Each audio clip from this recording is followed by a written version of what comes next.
Hi friends, welcome back to Foodiem channel. இன்னைக்கு வீடியோவில் குழம்பு மிளகாய் தூள் ஸ்டெப் பை ஸ்டெப் எப்படி வறுத்து அரைக்கிறதுன்னு பார்க்க போகிறோம்.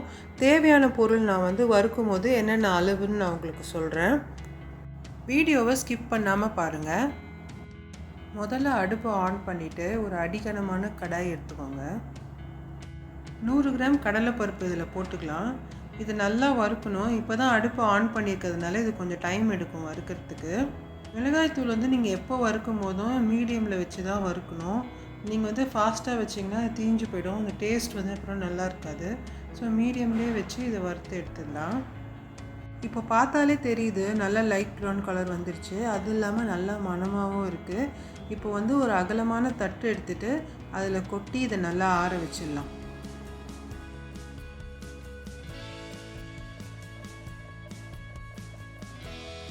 அடுத்து தோரம்பருப்பு ஒரு 100 கிராம் இதை போட்டுட்டு நல்லா வறுக்கணும். தோரம்பருப்பு போடும்போது எப்போவுமே குழம்பு நல்லா கெட்டியாக வரும். அதுக்காக தான். இப்போ நீங்கள் நிறைய பேருக்குலாம் குக் பண்ணுறீங்கன்னா உங்களுக்கு கொஞ்சம் குழம்பு நீங்கள் தண்ணி ஊற்றுவீங்க. அப்பயும் அந்த கன்சிஸ்டன்சி உங்களுக்கு மாறாமல் நல்லா வரும். அதுக்கு தான் அந்த தோரம்பருப்பு மெயினாக ஆட் பண்ணுறது. இதை ஒரு 5 நிமிஷம் கிட்ட நான் நல்லா வறுத்துட்டேன். நல்லா வாசனை வந்த அப்புறமா இது ஒரு தட்டில் நம்ம கொட்டி வச்சுக்கலாம்.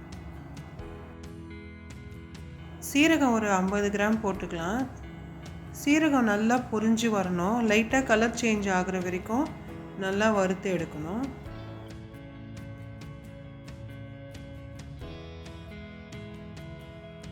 இப்போ இதுலேயே கடுகு ஒரு 50 கிராம் போட்டுக்கலாம். கொஞ்சம் கலரிட்டு அப்படியே விட்டுருங்க. அதுவே நல்லா பொரிஞ்சு வந்துடும். இப்போ வீடியோவில் நீங்கள் பார்த்தாலே தெரியும். இப்போ கொஞ்சம் கொஞ்சமாக அந்த கடுகு நல்லா பொரிஞ்சு வருது. இப்போ இந்த ஸ்டேஜில் நம்ம 50 கிராம் வெந்தயம் ஆட் பண்ணிக்கலாம். வெந்தயத்தை லைட் ஹீட்லேயே வச்சு வருங்க. இது நீங்கள் வறுக்கும் போதே உங்களுக்கு அவ்வளோ ஒரு வாசமாக இருக்கும். இப்போ 50 கிராம் மிளகு ஆட் பண்ணிவிட்டு நல்லா வறுத்து விடுங்க. மிளகாய் தூளுக்கு நல்ல ஃப்ளேவர் கொடுக்கறது இந்த 4 பொருள் இப்போ ஆட் பண்ணோம் இல்லையா, அதுதான். அதனால் இதை கரெக்டாக தீக்காமல் நம்ம வறுத்து எடுத்துடணும். ஏற்கனவே வெயிலில் காய வச்ச கருவேப்பிலை நான் இப்போ 1 கப்பு ஆட் பண்ணியிருக்கேன். உங்கள்கிட்ட ஃப்ரெஷ்ஷான கருவேப்பிலை இருந்ததுன்னா நீங்கள் அது கூட ஆட் பண்ணலாம். ஆனால் எப்படி ஆட் பண்ணணும்னா அது வெறுமே கடாயில் போட்டு நீங்கள் அதை நல்லா வறுத்து எடுத்துகிட்டு அப்புறமா இதில் நீங்கள் ஆட் பண்ணணும். இப்போ இதை எடுத்து நம்ம ஆற வச்சுக்கலாம்.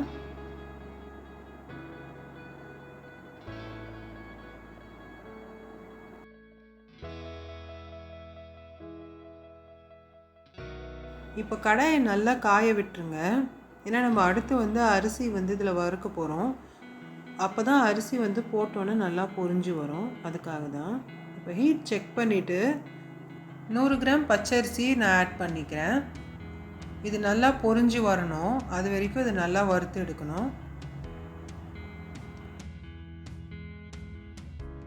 இந்த அளவு நல்லா வறுபட்டுட்டோன்னு நம்ம எடுத்து இதை ஆற வச்சிடலாம்.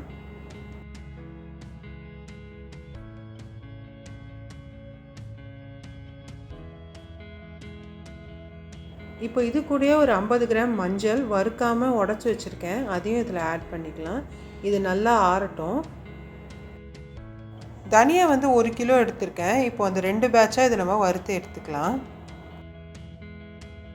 தனியா ஒரு 5 நிமிஷம் மிதமான இந்த ஹீட்லேயே வச்சு நல்லா வறுத்து எடுக்கணும். கொஞ்ச நேரம் அதை அப்படியே விட்டுருங்க. கீழே நல்லா சூடு ஏறிட்ட அப்புறமா கீழேருந்து மேலே எடுத்து கலரி விட்டிங்கன்னா இது டக்குன்னு தனியாக நம்ம வறுத்து எடுத்துடலாம். இப்போ நல்லா வெயில் காஞ்சிட்ருக்கு அப்படின்னா இதை நீங்கள் வெயிலே நல்லா காய வச்சு எடுத்துடலாம். இப்போ கொஞ்சம் சம்மர் சீசன் இல்லாததுனால இது நம்ம நல்லா வறுத்து எடுக்கும் போது தான் மிளகாய்த்தூள் கெட்டு போகாமல் உங்களுக்கு ரொம்ப நாள் வரும். அதுக்காக தான் இது மெயினாக வறுக்கிறது. இப்போ இதை கொஞ்சம் கையில் எடுத்து பார்க்கும்போது சூடு பொறுக்கிற அளவு இருந்துச்சுன்னா போதும். இப்போ நம்ம இதை எடுத்து தட்டில் கொட்டி ஆற வச்சிடலாம். இதே மாதிரி அடுத்த பேட்சும் போட்டு நம்ம வறுத்து எடுத்துக்கணும்.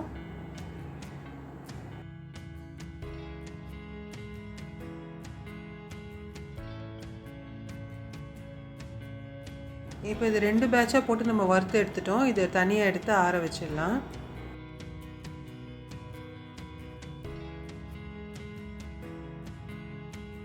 இப்போ கடாயை நல்லா காய வச்சுக்கோங்க. இப்போ நம்ம மிளகாய் வறுத்து எடுக்க போகிறோம். இப்போ மிளகாய் நான் 3/4 கிலோ எடுத்திருக்கேன். இப்போ வந்து என்ன ரேஷியோனா 1 கிலோ தனியானா 1 கிலோ மிளகாய் தான் ரேஷியோ. இது குண்டு மிளகாயாக இருக்கிறதுனால இது வந்து காரம் ஜாஸ்தியாக இருக்கும். அதனால் இது 3/4 கிலோ எடுத்திருக்கேன். இப்போ இதையும் நம்ம பேட்சாக தான் நம்ம வறுத்து எடுக்க போகிறோம். இது வந்து ஃபாஸ்ட்டாக வச்சு எப்போவுமே வறுக்காதீங்க. மிளகாய் பொறுத்த வரைக்கும் கடாய் தான் ஹீட்டாக இருக்கணுமே தவிர நீங்கள் கம்ப்ளீட்டாக அதுக்கப்புறம் சிம் பண்ணிவிட்டு வறுத்திங்கன்னா தான் இது நல்லா வந்து அரோமா இருக்கும். இல்லைன்னா வந்து உங்களுக்கு ரொம்ப கரிஞ்சு போயிடுற மாதிரி இருக்கும். ஏற்கனவே தனியா வறுக்கும்போது நான் சொன்ன மாதிரி தான், அது வெயிலில் போட்டு நல்லா காய வச்சிங்கனாலுமே போதும். இப்போ நீங்கள் லார்ஜ் பேட்ச்லாம் பண்ணுறீங்கன்னு வச்சுக்கோங்களேன், அப்போல்லாம் நீங்கள் வந்து நல்லா வெயிலில் காய வச்சுட்டு அதுக்கப்புறமா நீங்கள் வந்து வறுத்து கூட எடுக்கலாம். இப்போ வந்து இந்த மிளகாய் வந்து நல்லா வறுபட்டுடுச்சு. இப்போ அதை நம்ம எடுத்து ஒரு தட்டில் கொட்டி வச்சுருக்கேன் நான். இது நல்லா ஆறட்டும். இதே போல் நம்ம அடுத்த பேட்ச் மிளகாயையும் நல்லா வறுத்து எடுக்கணும்.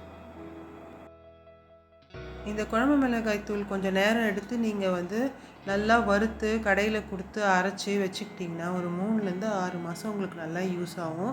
இதுவே கடையிலேருந்து வாங்கினீங்கன்னா கண்டிப்பாக அதில் ப்ரிசர்வேட்டிவ்ஸ் ஆட் பண்ணியிருப்பாங்க. அது ஹெல்த்துக்கு வந்து சுத்தமாக நல்லது கிடையாது. ஸோ நீங்கள் இந்த மாதிரி வீட்டிலையே நல்லா வறுத்து நீங்கள் அரைச்சி வைக்கும்போது உங்களுக்கு ஒரு நல்ல சாட்டிஸ்ஃபேக்ஷனாக இருக்கும். இப்போ இது நல்லா ஆறிட்டோன்னே தான் நம்ம வந்து அரைக்க போகிறோம். இது ஆறத்துக்கு முன்னாடி தயவு செஞ்சு அரைக்காதீங்க. இது நல்லா ஆறட்டும். அதுக்கப்புறம் வந்து நம்ம கடையில் கொடுத்து அரைச்சிக்கலாம். இப்போ இந்த மிளகாய் தூள் வந்து நம்ம அரைச்சாச்சு. இப்போ கடையிலே இந்த மாதிரி என்ன பண்ணுவாங்க, ஒரு பேப்பர்லேயோ இல்லை ஒரு ஷீட்லேயோ கொட்டி நம்மளுக்கு வந்து ஆற வச்சு கொடுப்பாங்க. அப்படி உங்களுக்கு பிடிக்கலை அப்படின்னா நீங்கள் வந்து வீட்டில் கூட இதை ஆற வச்சிடலாம். ஒரு நியூஸ் பேப்பர் போட்டுட்டு அதுக்கப்புறம் இதை நல்லா ஃபுல்லாக ஸ்ப்ரெட் பண்ணி விட்டுருங்க. இது ஒரு 20 மினிட்ஸ் கிட்ட 20 to ½ hour நல்லா வந்து ஆறிட்டு அப்புறமா இது லிட்டு போட்டு க்ளோஸ் பண்ணி வைங்க.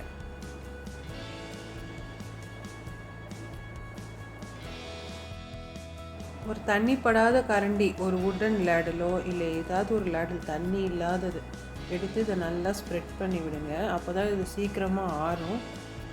இப்போ இது நல்லா ஆறிடுச்சு. இப்போ வந்து நம்ம கண்டெய்னரில் போட்டு வச்சிடலாம்.